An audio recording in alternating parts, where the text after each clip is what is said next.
नमस्कार, मैं हूं आपके साथ शबनम मंगाई। आप देख रहे हैं दूरदर्शन उत्तराखंड। उत्तराखंड की राजनीति में एक बार फिर बड़ा सियासी भूचाल आया है। भराड़ीसैंण में आयोजित 4 दिवसीय मानसून सत्र महज 1.5 दिन में ही सिमट गया है और इसके बाद विपक्ष ने सरकार को जमकर घेरा है। बंद करो,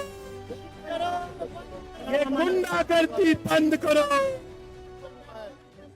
नेता प्रतिपक्ष यशपाल आर्य और पूर्व नेता प्रतिपक्ष प्रीतम सिंह ने कार्य मंत्रणा समिति से इस्तीफा दे दिया है। विपक्ष का आरोप है कि सरकार ने कानून व्यवस्था और आपदा जैसे अहम मुद्दों पर चर्चा से बचने के लिए सत्र को जल्द ही समाप्त कर दिया है। 18 अगस्त को कार्य मंत्रणा की बैठक होती है और उसमें 19 तारीख के कार्यवृत्त को स्वीकृति मिलती है और ये हुआ कि 19 तारीख को फिर से बैठेंगे, लेकिन सरकार ने कार्य मंत्रणा की बैठक नहीं बुलाई। क्यों नहीं बुलाई, ये प्रश्न हम पूछना चाहते हैं, क्योंकि सरकार हमारे जो प्रश्न है उसका उत्तर नहीं दे पा रही।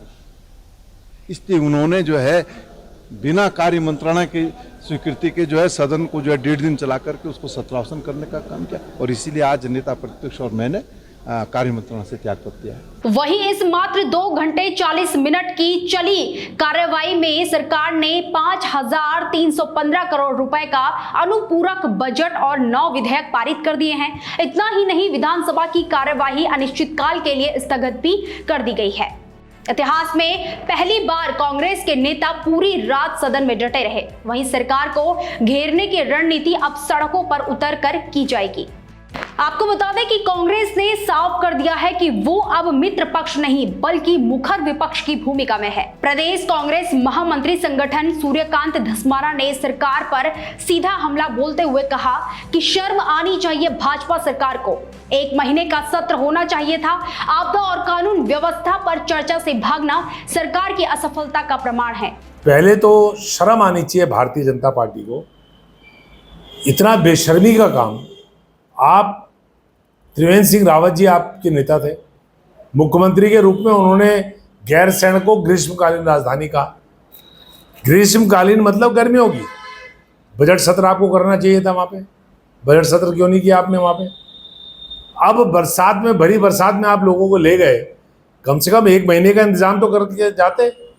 हमने पहले कहा था भाजपा के लोगों से कि कंबल लेके, रजाई लेके, हीटर लेके जाइए, जिससे मुख्यमंत्री जी समेत सारे मंत्रिमंडल को और भाजपा के मेंबर्स को ठंड न लगे। 1 महीने का सत्र होना चाहिए था।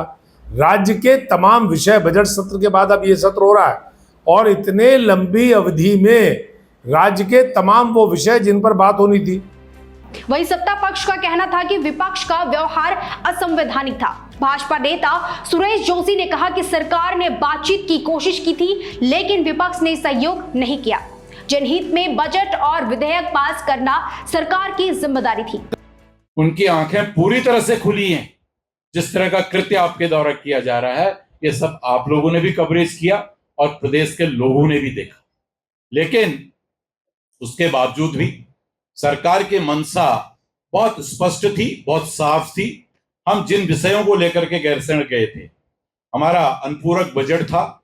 हमने अनुपूरक बजट को पास कराने के लिए, उस पर चर्चा कराने के लिए कांग्रेस पार्टी को आमंत्रित किया। बार बार उनसे हमने आग्रह किया।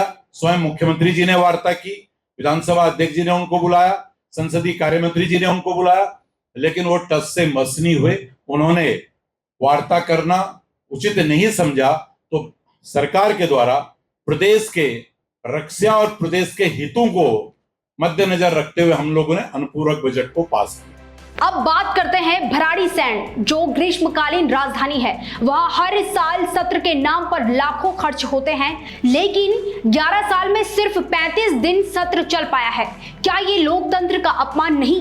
अब सवाल यह है कि क्या विपक्ष की ये एकजुटता 2027 के विधानसभा चुनाव का ट्रेलर है या फिर यह सिर्फ एक सियासी स्टंट है?